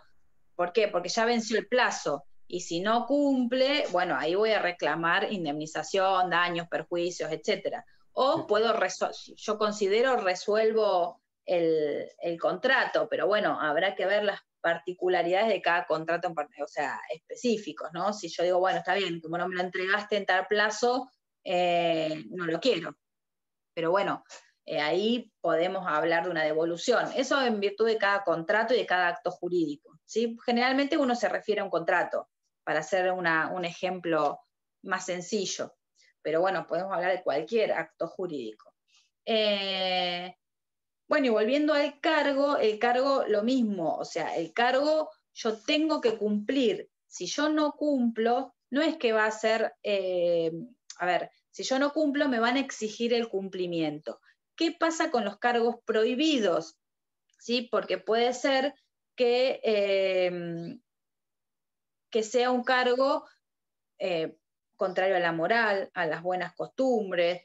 En ese caso, también, o sea, acá se modifica el código en relación al código anterior, y el 357 dice: la estipulación como cargo en los actos jurídicos de hechos que no pueden serlo como condición, ¿se acuerdan cuando hablamos de la condición prohibida, contraria a la moral, se tiene por no escrita, pero no provoca la nulidad del acto. Entonces, acá, a diferencia de la condición, ¿se acuerdan que hablábamos de una nulidad total del acto? En el caso del cargo, ¿sí?, la cláusula habrá de tenerse por no escrita, de manera tal que va a haber una nulidad parcial. Esa cláusula se saca y continúa vigente el acto jurídico principal como puro y simple, ¿sí? Pero no se puede, no se puede exigir un cargo prohibido. Esto es una diferencia con la condición. Entonces, el acto jurídico, si tiene un cargo prohibido, no va a ser inválido, no es nulo, si se tiene por no escrita la cláusula, y por lo tanto, el acto jurídico o la obligación se va a considerar como pura y simple. Esto se refiere a tratar de conservar, ¿sí?, ese principio de conservación de los actos jurídicos que prevalecen en el Código Civil y Comercial nuevo, ¿sí? Siempre estar a la existencia del acto y no a la nulidad o a la ineficacia o a la inexistencia, ¿sí? Se trata de que prevalezca la conservación del acto jurídico. Entonces, bueno, saquemos este cargo prohibido y dejemos la obligación pura y simple. ¿Se entiende? Bien. Y por último, bueno, nos quedan unos minutitos. El programa, acá si nos llegamos, bueno, vemos, nos habla de la causa, ¿sí?, como el otro elemento. Ustedes vieron el sujeto, el objeto y la causa como elemento del acto jurídico. Entonces acá nos corremos de las modalidades, ¿sí?, que son estas estipulaciones accesorias, y vamos a hablar de la causa. Si ustedes se fijan, ahí sí Rivera hace una diferenciación entre, a partir del artículo 281 al 283, el Código Civil y Comercial habla de la causa del acto jurídico. Por lo tanto, vamos a considerar que la doctrina nacional y mayoritaria, incluso, bueno, el Código, aceptan o adoptan esta posición causalista, ¿sí?, a la causa como un elemento del acto jurídico. Artículos 281, 282 y 283. Y también tenemos algunos artículos que se refieren a los contratos propiamente dichos, 1012, 1013 y 1014, que también los tienen que leer porque habla de la causa, de los contratos, pero bueno, también del acto jurídico. Entonces, artículo 281 al 283 y del 1012 al 1014. Si ustedes leen Rivera, que hace toda una referencia a toda la parte histórica y a toda la evolución de estas teorías anticausalistas, causalistas, etc., él dice que que tenemos que partir de una acepción de a qué llamamos, o de la acepción de la palabra causa. ¿Sí? Él habla de una causa fuente, una causa fin y una causa motivo. Cuando hablamos de la causa fuente se refiere al derecho de las obligaciones. Por eso les digo que son temas que después van a volver a ver. Es decir, la fuente o la causa fuente es aquella de la cual emana un determinado efecto jurídico, ya sea de un contrato, de la ley, de un hecho ilícito, generalmente de todos estos actos o todos estos acontecimientos son fuente de efectos jurídicos. Un contrato, una convención entre partes, la ley misma, el ordenamiento jurídico, un hecho ilícito, ¿sí? Civil.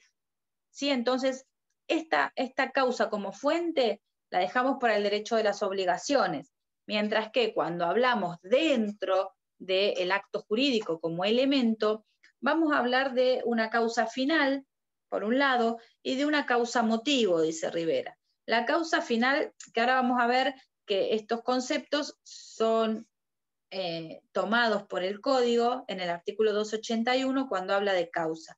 Y ahí va a hablar de un elemento objetivo y de un elemento subjetivo. La causa final es lo que las partes persiguen al momento de celebrar el acto jurídico.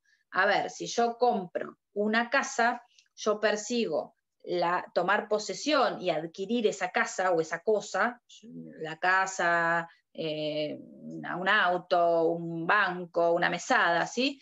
Mi finalidad es adquirir la cosa y la finalidad de la otra parte es recibir el precio como contraprestación. Entonces eso sería una causa final, ¿sí? Se tiene en cuenta la finalidad que tienen las partes al momento de celebrar el acto jurídico, ¿sí? ¿Para qué celebran el acto jurídico? Yo para obtener la cosa, vos para obtener un precio. Mientras que la causa final ya es más subjetiva, por eso después decimos que le vamos a dar a esta causa un sentido objetivo y un sentido subjetivo, y se refiere al móvil, es decir, a por qué las partes celebran ese acto jurídico. No para qué, sino por qué. Entonces es el interés concreto que tienen las partes o que mueve a las partes a la realización de ese acto jurídico. En el mismo ejemplo, si yo compro, pónganse la casa, ¿sí? Dijimos que la causa final es comprar la casa y adquirirla, ¿sí? Tomar posesión de esa casa. Ahora, la causa motivo puede ser que yo utilice esa casa para vivienda, por inversión, porque la voy a alquilar, ¿sí? Puede ser que ponga un negocio, ¿sí? Entonces, esa es la finalidad, es comprar la casa, y el motivo, ¿sí? ese móvil o ese interés es, pónganse, vivir, utilizarla para vivienda personal. ¿Se entiende la diferencia? Uno es más objetivo y el otro es más subjetivo. Por eso, bueno, la causa fuente, la primera, del derecho de las obligaciones, la descartamos y tomamos la causa final, ¿sí? Dentro de, como elemento de este acto jurídico. Si miramos el 281, está este dualismo, ¿sí? Se plasma este dualismo del cual habla Rivera, ¿sí? Hablando de una causa subjetiva, ¿sí?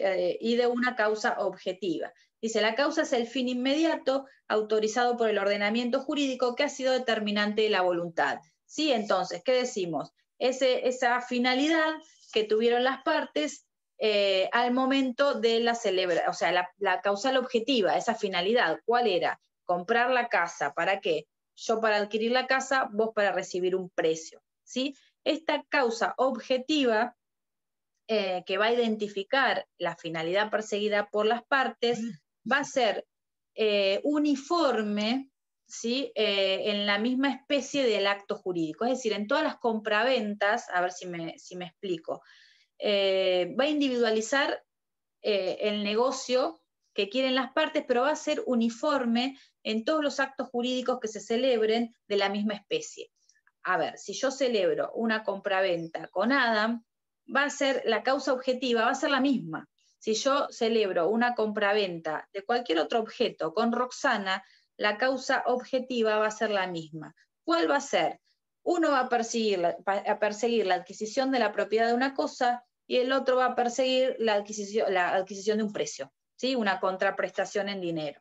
¿Se entiende? Entonces, en todos los contratos de compraventa, la causa objetiva va a ser similar, o sea, va a ser la misma. ¿Sí? Las contraprestaciones van a ser las mismas.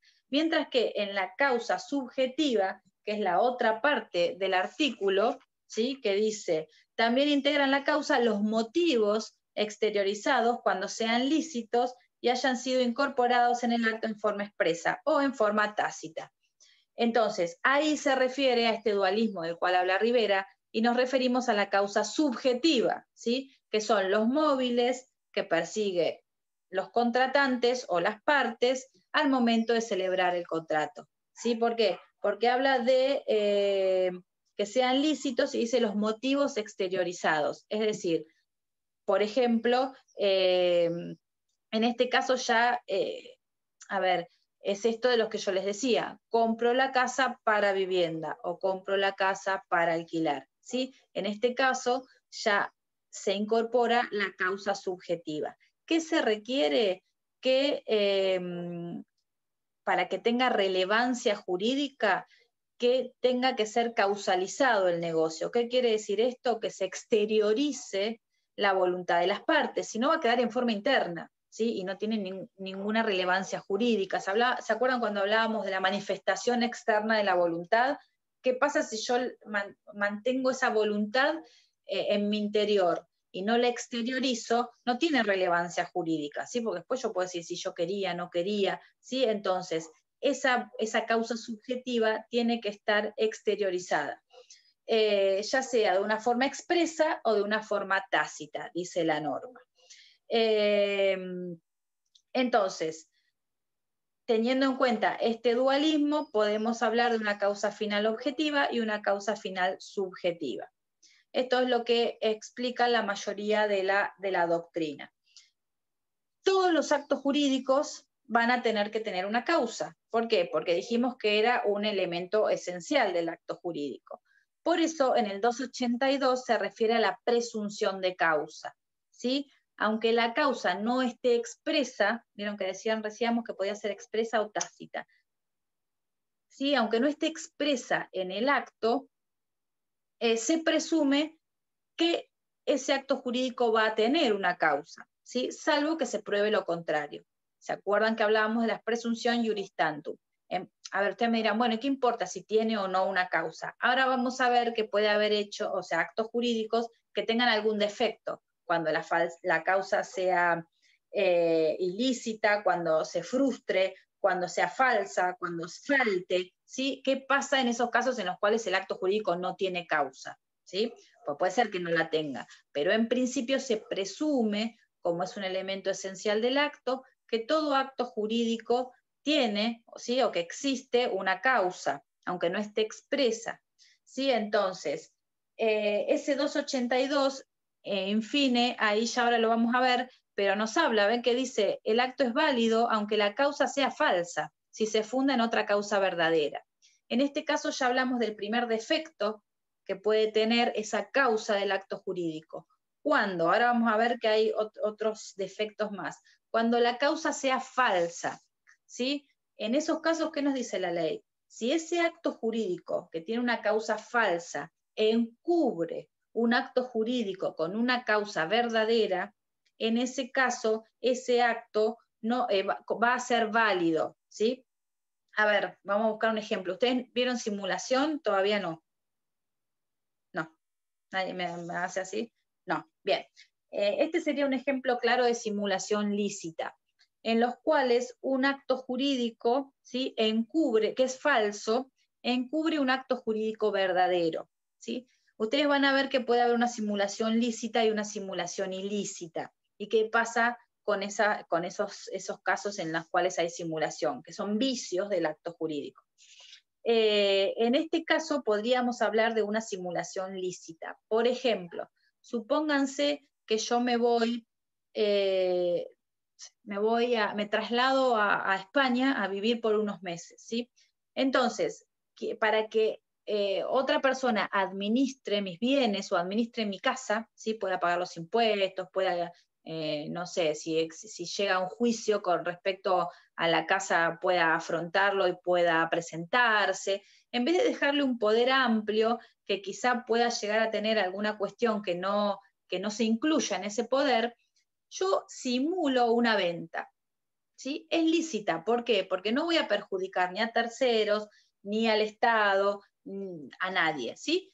No quiero vulnerar, no es que, distinto va a ser en los casos de fraude o simulación ilícita, pero en este caso la simulación es lícita. ¿Por qué? Porque yo me voy y para que esta persona pueda administrar ese inmueble, en vez de dejarle un poder general, le vendo, si hacemos la escritura y todo, y le dejo supongamos a Roxana mi casa, para que ella la administre.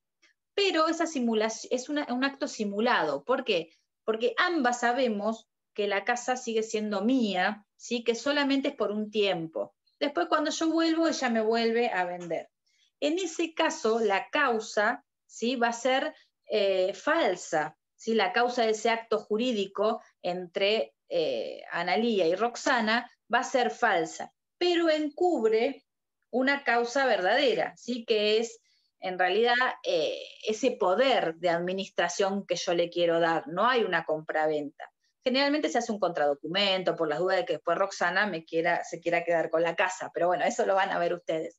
Entonces, en esos casos, el acto va a ser válido, aunque la causa expresada sea falsa, si se funda en una causa verdadera, ¿sí? En este caso, la causa verdadera sería este poder general que yo le quiero dar a Roxana para que administre mi casa, ¿sí? Eso sería más o menos un ejemplo que puede darse en una causa falsa. Si yo puedo acreditar que esa causa es falsa, surge o va a salir a la luz ese acto o esa causa verdadera. Y esa causa verdadera obviamente tiene que ser lícita, ¿no? Si es ilícita, ya verán cuando hay simulación ilícita qué pasa. Este defecto de falsa causa que puede tener el acto jurídico va a surgir en la etapa genética, es decir, en el nacimiento del acto. Otro defecto que puede tener el acto en su causa es la falta de causa, ¿sí? Podemos hablar de una falta de causa, de una falsa causa, que ya lo vimos, una causa ilícita, ¿sí? O en los casos de frustración de causa. Son 4 supuestos en los cuales podemos hablar de un defecto de la causa del acto jurídico. Y vamos a ver que los efectos son diferentes. Entonces, la falsa causa, el acto sigue siendo válido si podemos demostrar que hubo una causa verdadera. En el caso de falta de causa, en el artículo 1013 se refiere a la falta de causa en el caso de los contratos, ¿sí? Como dijimos, 1012, 1013, 1014, nos vamos a referir a los contratos. En este caso, la falta de causa va a dar lugar a la nulidad, ¿sí? A la adecuación de ese contrato o a la extinción. Ahora vamos a ver cuándo. El texto es medio complejo, pero a lo que se refiere es a lo siguiente. Si la causa falta en el momento originario del acto jurídico, ustedes tienen que cursar otra cosa porque vamos a estar 10 minutitos más y voy rápido. ¿Sí? Si alguno se tiene que ir, después, bueno, escucha el final de la clase. Total, sigue grabando esto, así que 10 minutitos más. Entonces, si la falta de causa es al momento de nacimiento del acto jurídico, ¿sí? Como le va a faltar un requisito esencial, ese acto jurídico va a ser nulo, ¿sí? Entonces, la falta de causa al momento de nacimiento, es decir, en la etapa genética del acto jurídico, va a llevar a la nulidad del acto. Por ejemplo, si yo, supónganse, establezco una garantía de una deuda y esa deuda ya fue cumplida, ya fue abonada, el acto jurídico no va a tener ninguna eficacia, ¿sí? ¿Por qué? Porque estoy dando garantía de algo que no existe, que ya se pagó. Entonces, ese acto jurídico va a ser nulo, no tiene ningún valor, ¿sí? En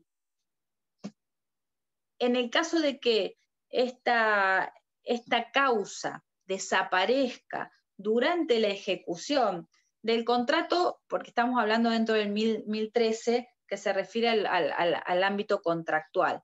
En el caso de que la causa desaparezca durante la ejecución del contrato, es decir, en su etapa funcional, ¿sí?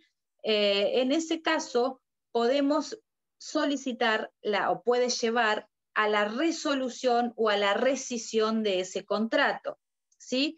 Por ejemplo, creo que ya lo vimos, no me acuerdo cuándo, pero yo les hablaba de la imposibilidad de cumplimiento, ¿sí? ¿Se acuerdan? Yo les decía, si yo les vendo un caballo de carrera, ¿sí? Porque yo quiero, yo compro un caballo de carrera, porque yo quiero, cuando hablamos de los hechos jurídicos y de la extinción, los hechos extintivos, si yo quiero ese caballo, porque corre, porque es ganador, porque es el mejor, y ese caballo cayó, no sé, cayó un trueno, un rayo y se murió, se murió, ya la causa, ¿sí? Esa causa motivo que yo quería cuando adquirí ese caballo ya no existe, ¿sí? Esa falta la causa, pero no en la etapa originaria, porque el caballo estaba.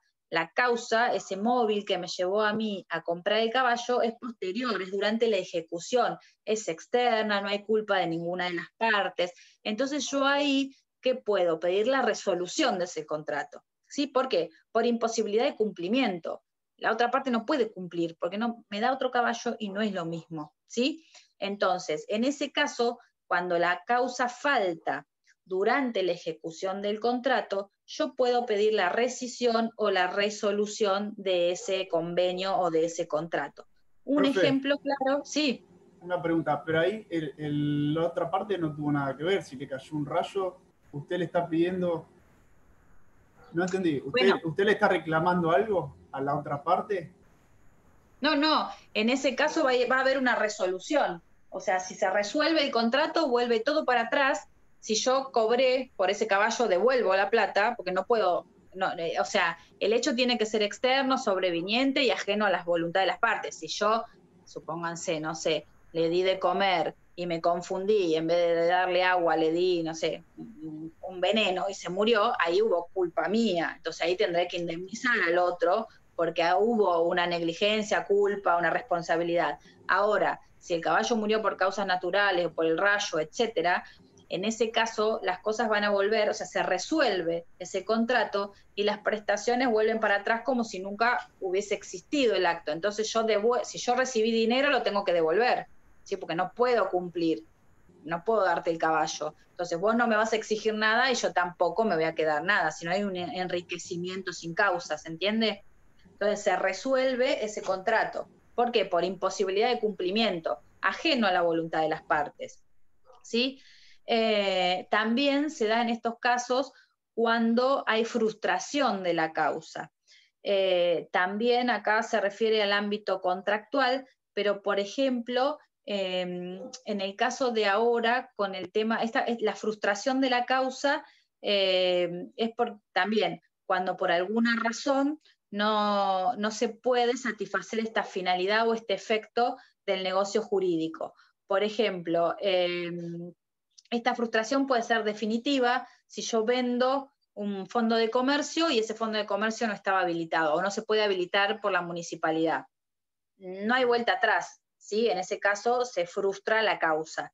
Ahora, distinto es, por ejemplo, ahora con el caso del COVID, los viajes de egresado, o cualquier viaje que la gente haya contratado, en ese caso se frustra la causa. ¿Por qué? Porque yo no puedo viajar, ¿sí?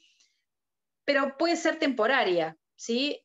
¿Por qué? Porque en algún momento esto de la pandemia va a terminar, esperemos, y se va a poder viajar. Entonces, si ustedes tienen contratado algún viaje, estamos todos, o sea, todos están esperando a ver qué pasa con los viajes, ¿sí? en marzo, primero que iban a viajar en mayo, después se los extendían a septiembre, después a octubre, ahora no sé, o sea, yo no tengo que viajar, pero los que tienen un pasaje comprado, o un viaje, o una estadía, etcétera, en virtud de la pandemia, se frustra la causa. ¿Por qué? Porque no se puede cumplir, pero puede ser o definitiva o puede ser temporaria. Entonces, vamos a tener que esperar a ver si se puede realizar ese viaje o si se pide la resolución del contrato. Es en el ámbito contractual, pero ¿qué pasa? Ahí también tenemos que ver si es esencial o no el tiempo de ejecución, como hablábamos antes, porque supónganse si yo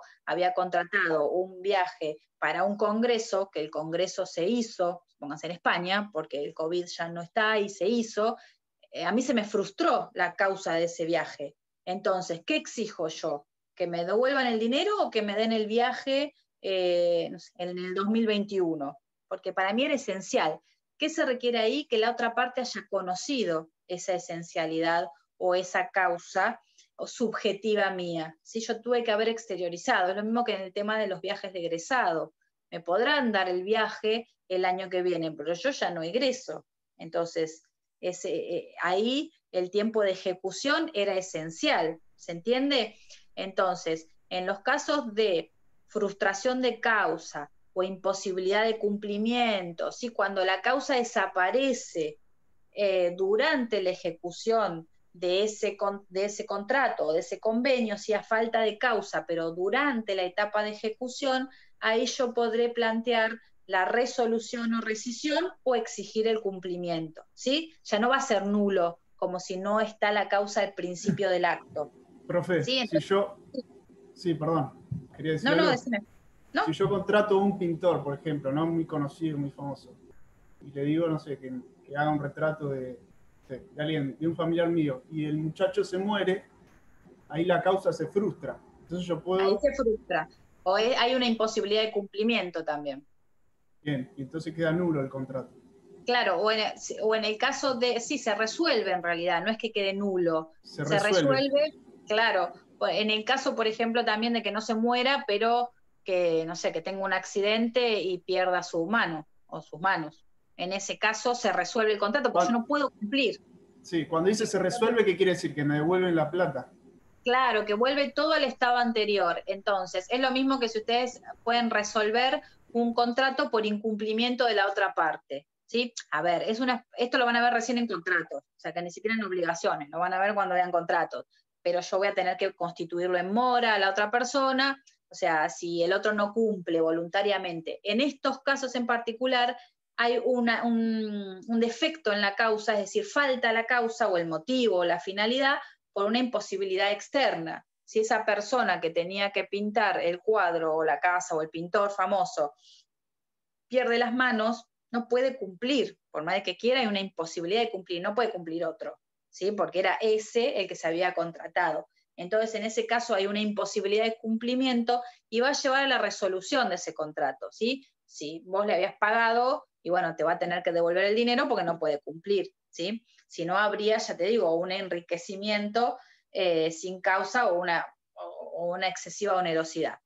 Entonces, esto con respecto a la falta de causa, si es en el momento congénito, es decir, en la etapa de celebración del acto, va a llevar a la nulidad.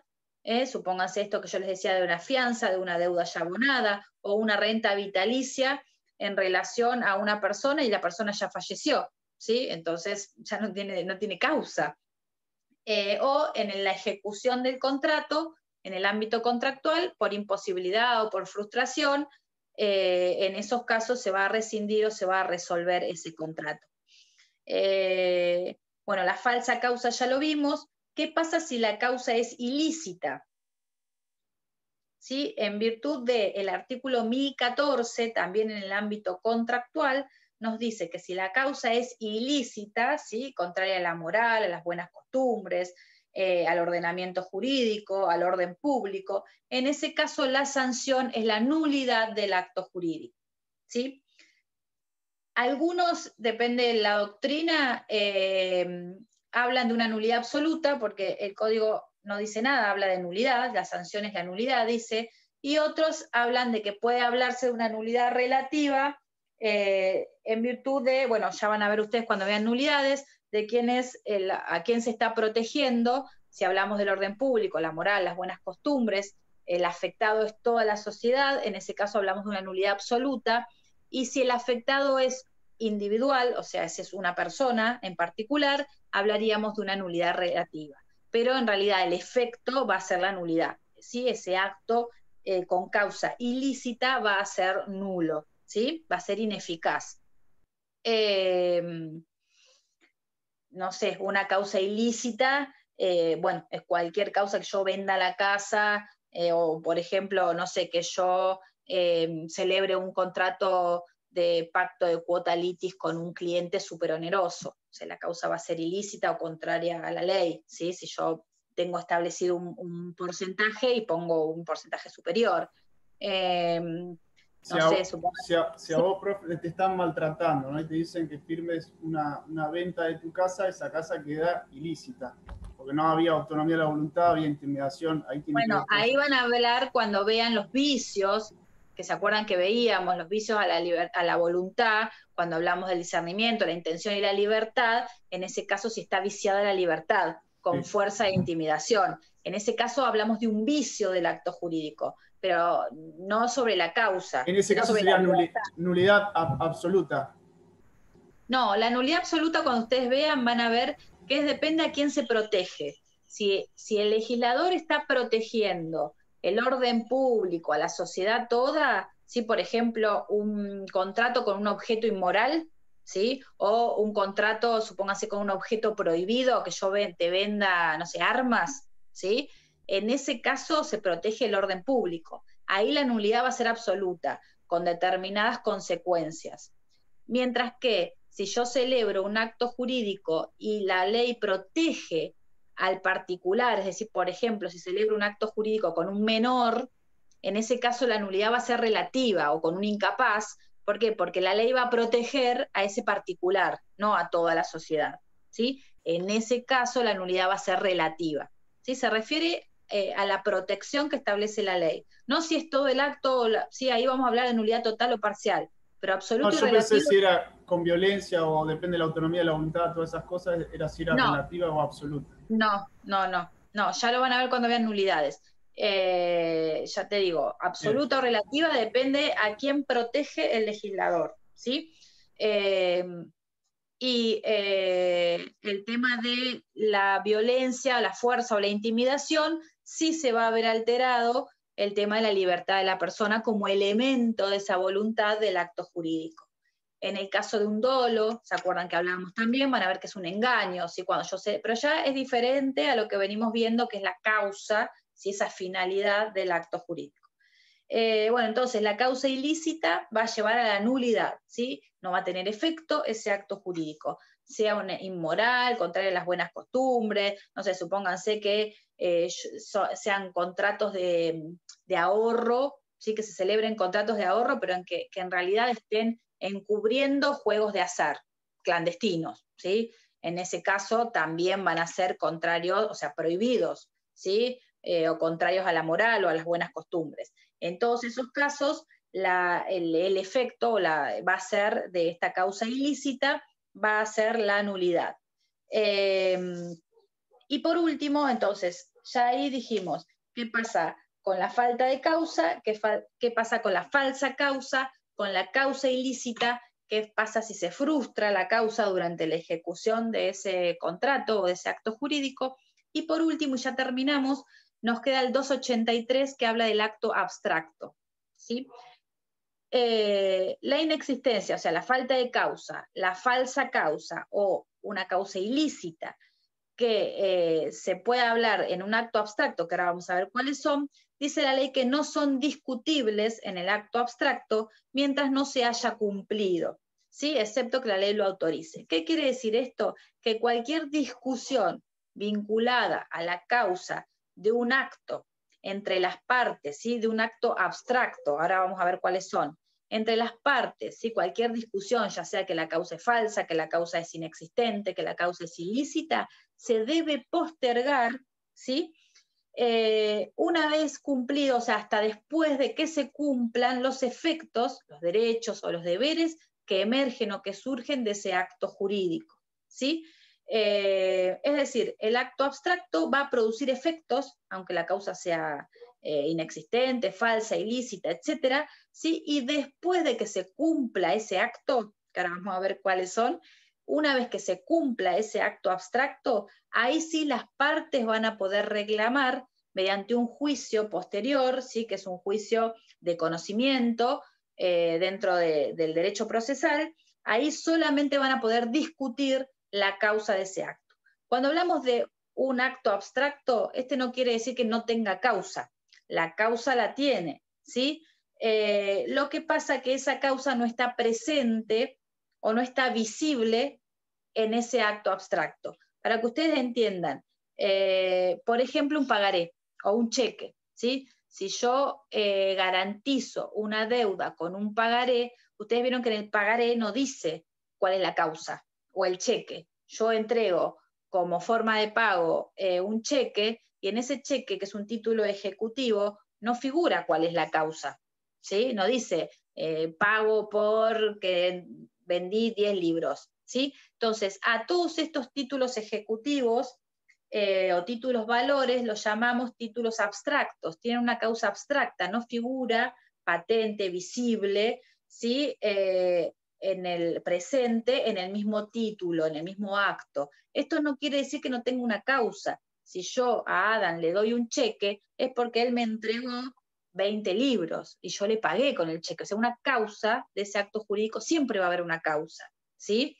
Estos actos abstractos, por lo tanto, se tienen que cumplir. Los derechos y obligaciones sí o sí se cumplen. Y después puedo discutir la causa. Si yo tengo un pagaré y Roxana no me pagó, ¿sí? Y yo tengo un pagaré que garantiza su deuda, una vez que se vence, ¿sí? Que ya se cumplió el vencimiento para que ella me pague, yo puedo ejecutarlo. Y si yo lo ejecuto, ella lo único que va a poder decir es si pagó o no, ¿sí? Si cumplió o no. Si no cumplió, va a tener que cumplir, ¿sí? Y después va a poder discutir la causa de ese pagaré. Y decir, no, porque el pagaré era por 3 libros, por ella me devolvió uno, entonces yo el otro, o por mercadería. No puede discutir nada. Si yo tengo un acto o un título abstracto, sin causa, incausada, a ver, no es que no tenga causa, no figura la causa en forma presente, ¿sí? Entonces, se tiene que cumplir primero el acto abstracto, los derechos y los deberes que surgen de ese acto, y después las partes podrán discutir en un juicio posterior la causa de ese acto, si era falsa, si era nula, si era inexistente, etc. ¿Se entiende? ¿Alguien quiere preguntar algo? Se da en los títulos valores y algunos también incluyen ahora las transferencias electrónicas. Vieron que cuando yo hago una transferencia le pago, ¿sí? A Adam. Yo digo Adam y Roxana pues los veo. Y después veo a otra de las compañeras que lee y lee libros, pero como dice Galaxy J7 no le puedo decir Galaxy. Entonces los pongo como ejemplo a ustedes. Si yo hago una transferencia bancaria, tampoco surge en forma plausible, o sea, en forma visible la causa, ¿sí? Yo transfiero a Roxana 10.000 pesos, pero no dice por qué, ¿sí? Entonces, eso es un acto abstracto. La causa existe, hay una causa, pero no surge presente o visible y en principio no va a influir en la validez o ineficacia estas cuestiones sobre la causa, que sea falsa, que sea ilícita. Después dirá Roxana, sí, yo pagué lo que le debía a Analía, pero en realidad era en virtud de un acto con causa ilícita. Si la causa era ilícita, en ese caso el acto sería nulo y no tendría que haberme pagado, ¿sí? Porque no existía ese acto, era nulo. Entonces, ahí podré discutirlo, pero en principio tengo que cumplir con los derechos y obligaciones o cumplir con las obligaciones que surgen de ese acto abstracto. ¿Se entiende? El ejemplo del pagaré es el más práctico, ¿sí? No, hay una causa subyacente que no la vemos, ¿sí? Pónganse que siempre tiene una relación económica. Pónganse que, bueno, vino el pintor del cual hablaban hoy, me pintó la casa y yo le di, no sé, pónganse un cheque y después surge algo o la causa es inexistente o nunca vino. Entonces, Profe, pero yo, sí. Perdón, cuando dice excepto que la ley lo autorice, ¿a qué se refiere? Y que en el caso de que la ley deja salvo de que la ley exceptúe ese impedimento, o sea, de que permita que yo discuta la causa antes de cumplir, ¿sí? Pero bueno, lo tiene que establecer la ley en forma expresa o tácita, pero bueno, lo tiene que dejar autorizado la ley. Entonces, no puedo, o sea, que yo pueda discutir esa inexistencia, falsedad o ilicitud de la causa antes de cumplir. Lo tiene que autorizar la ley. Bueno, esos son los actos jurídicos abstractos, en donde la causa existe, hay una causa, pero es subyacente. Entonces, en estos casos no influye la validez o no de esa causa antes del cumplimiento. Yo estoy obligado, o sea, no discuto la causa, estoy obligado a cumplir, ¿sí?, el acto abstracto, y después, en un juicio de conocimiento posterior, podré discutir la causa de ese acto jurídico cuya obligación ya cumplí. ¿Sí?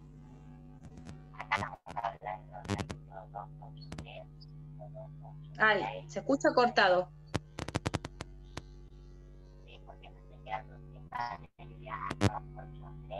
No sé, se escucha, no sé si alguien la escucha a Roxana, pobre, la pongo de ejemplo y no la puedo y se escucha toda cortada. Si querés escribilo, la pregunta. Bueno, no sé si alguien tiene alguna consulta sobre todo esto, nos recontrapasamos en el tiempo, esto va a quedar grabado. A mí sí me escuchan. Y bueno, y ya creo que acá hablamos de todo, las acepciones de la palabra. La causa sí está en Rivera, si ustedes lo fueron siguiendo, elemento del acto jurídico, bueno, las doctrinas, defecto de la causa, falta de causa, causa falsa, causa ilícita, y los negocios abstractos, que son estos últimos que vimos en el 283. Bueno, creo que acá terminamos y cualquier cosa me consultan. Si no encuentran lo otro en Rivera, veo de subirles algo sobre las modalidades. ¿Sí? Bien. Si quieren, ya terminamos. Bueno, nos vemos. Gracias. Sí, Gracias. ¿alguna pregunta? No, bueno. Chau, chau. Chao, Chao, profe, buenas tardes. Gracias. salud.